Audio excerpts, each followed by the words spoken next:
في محاولة من محاولات إعلام الإخوان لزرع الفتن والوقيعة بين الدول العربية وبين مصر والأشقاء العرب، ظهر السيد أسامة جويش في فيديو بعنوان عزيزي المواطن، هذا الفيديو موجه لك.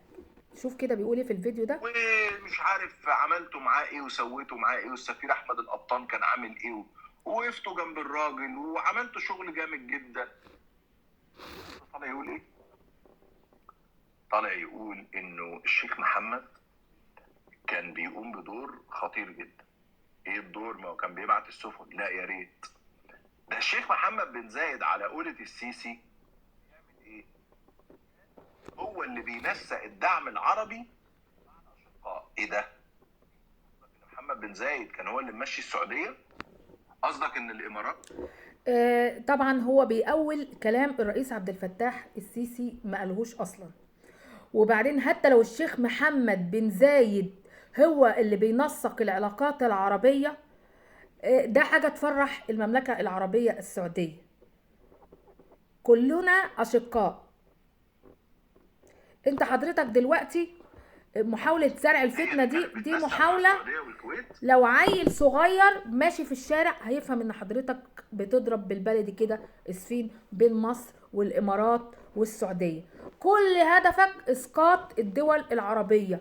هتستفيد ايه يا استاذ اسامة جويش لما الامارات ومصر يقعوا في بعض؟ ايه بقى الفايدة اللي هتعود عليك؟ وبعدين حضرتك طالع تنصح المواطن السعودي والمواطن الاماراتي.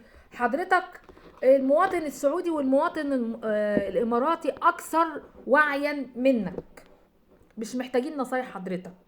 وبعدين لما انا يبقى لي مجموعة من الاخوة واشكر في اختي الصغيرة، ده معناه ان انا نسيت فضل اختي الكبيرة اللي ربتني؟ ابدا. هو كل القصة ان السيد الرئيس عبد الفتاح السيسي ده راجل اصيل، راجل واضح وشفاف وصريح، حب يشكر الاخوة في الامارات. وطبعا وقفة الامارات مش بس في عهد الرئيس محمد عبد الفتاح السيسي، لا، ده من ايام الشيخ زايد الكبير والمدن الجديدة، والشيخ زايد اللي في الاسماعيلية تشهد الشيخ زايد.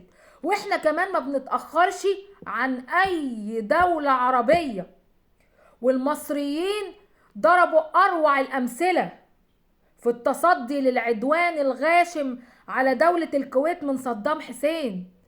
إذا كان العرب الأشقاء بيقفوا جنبنا بفلوسهم، إحنا بنقف بأرواحنا. إحنا بنقف بأرواحنا. لو طلبوا أرواحنا جيشنا مستعد للتضحية وللوقوف بجوار أي دولة عربية، والتاريخ موجود.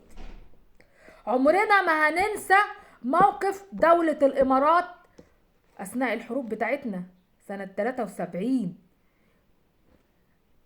التعاون مشترك واتحاد العرب مطلوب. ولما يقف رئيس دولة يعترف بالجميل وبيرد الفضل لأصحابه، دي مش شحاتة. ما بينكرش المعروف غير قليل الأصل. الرئيس أصيل وبيشكرهم ولما قال لهم سقفوا علشان يسقفوا لدولة الامارات والدولة السعودية. حضرتك هتستفيد ايه من الواقعة دي؟ ده بيقول لك ايه؟ يعني الشيخ محمد زايد هو اللي بينسق للعلاقات. هو ايه المشكلة يعني؟ قصدك ان الامارات كانت اكبر من السعوديه؟ لا طبعا ما قالش كده، ما قالش كده.